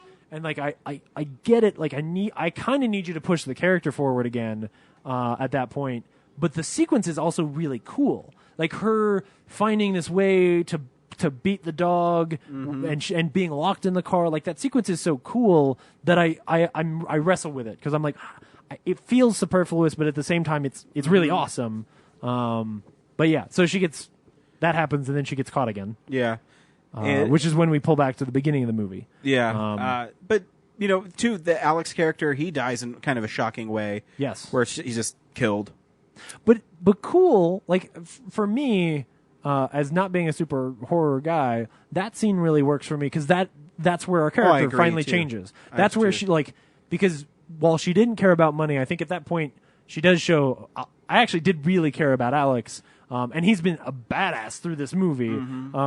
When he, I don't want to spoil that part of it, but when he shows back up again, like, it's really awesome. But that's the moment where she finally is like, "Oh, I agree. I really fucked up." And she even apologizes to him. Yeah, I mean, he's dead, but yeah. But yeah, again, I think the movie's pretty effective. I think it's well done. Yeah. Yeah, for me, it's really. I think that the blind man's sort of his speech while she's tied up, and then like how far it takes the like. The not rape sequence, which is technically still rape, by the way. Yeah. But he wants you to know I don't rape people. Yeah, he still does. I just have like a poultry, whatever that thing is called, a baster. A turkey baster. I will tell you, in my profession, if I was told by a woman that a dude penetrated her with a baster, that's still rape. Well, yes, you're not a crazy blind man who keeps women tied up in his basement. That is true. But like that's the part of the story where I just felt like I didn't need that. Like, I just, because I could see him, the movie would have worked just well if she were just tied up and he were just punishing her, right? Yeah. Like, he just didn't. I was kind of hoping when he was really upset that you found out that was actually his daughter and he just made up the story that she was dead and that's how he got the money. Oh, that'd be crazy. And then maybe like he felt really bad about it, so he never spent it, but he's like, it was an easy way to make money. That would have been good. Like, it's just where they took it. Like, adding in the, like, oh, I'm really sad. I think they wanted him to be sad when she died, and then they had to figure out why, And so this whole thing of, like, well, she was pregnant, but she's got to have been down there for, what, like, 5 years or something like right? Like, I don't know. I don't know the timeline. Yeah, I don't know. Or maybe I'm wrong. Maybe I was projecting. But that was the part where I was just like, I just feel like you've taken this too far in something that was so grounded and had these great characters. To all of a sudden have this movie or have that moment. I also didn't want to watch Jane Levy get raped again because I've watched her get raped before and it's not fun. I don't enjoy it. She was able not to be. Sure. Yes. Right. She avoids it, but that doesn't make it more pleasant. No. But I want to see her more stuff. She's pretty good. Yeah. Yeah. I mean, that was the thing when I saw this movie coming out. I was like, oh, like why does he have to be the one to bring her back? Like, well, I guess if you find a so director good. you work well with. Yeah. I would just, Micah Monroe went and showed up in other stuff. I don't know. Mm-hmm. She deserves to. Yeah. She's really good in this movie. And Fede Alvarez, I think, is amazing. Oh yeah, he definitely has a career. Yeah. He loves horror. If he wants to do something else, he'll have one. I think he deserves a Scott Derrickson type arc. Oh yeah. Going and doing some really cool I'm sure stuff. he will, because the way he shoots, and the thing is that movie cost, I think, $9 million. Oh yeah, it'll do great. It made $26 million this weekend, so it's already almost tripled its budget. Yeah. So they're fine. Even though he's making horror movies, he's always able to walk away and go like, yeah, I make really cool character pieces that even though they're horror films, him have and some James Wan stuff. are doing it. It's because this movie has jump scares, but it's not the typical ones, like when the dog pops up. Yeah, and that one's kind of benign. Yeah. Like that one's actually a tension building exactly. jump scare. And that's why I think James Wan, he's doing Aquaman. I think he'll do really well with it. I mean, he's already made big budget movies, but right. If you can tell an interesting story, I think you can make it anywhere. And I think Fede Alvarez has proven that he can tell interesting stories. Right. One with a super gory film, which you wouldn't expect, and then this one where the first 40 minutes is just characters. It's just cool. It is first great. 40 minutes is just so cool, and it's fun. So, yeah. So, like I said, horror fan, go see it. If not, rent it. Yeah, see how you feel. Next week we're doing Film Explosion 2006. Yeah. So I will send out a tweet as soon as we're done with this, and make sure you send us your lists. We will read them on the air. Yep. 2006 is a good year, so it is. It'll be interesting to see what we pick. That's it. Thanks for listening. Yeah. Till then, bye.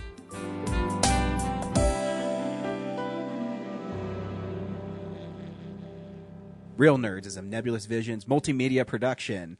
We would also like to thank Sparks Mandrill for our music. Additional music from Ben Sounds. Thank you to Alamo Drafthouse.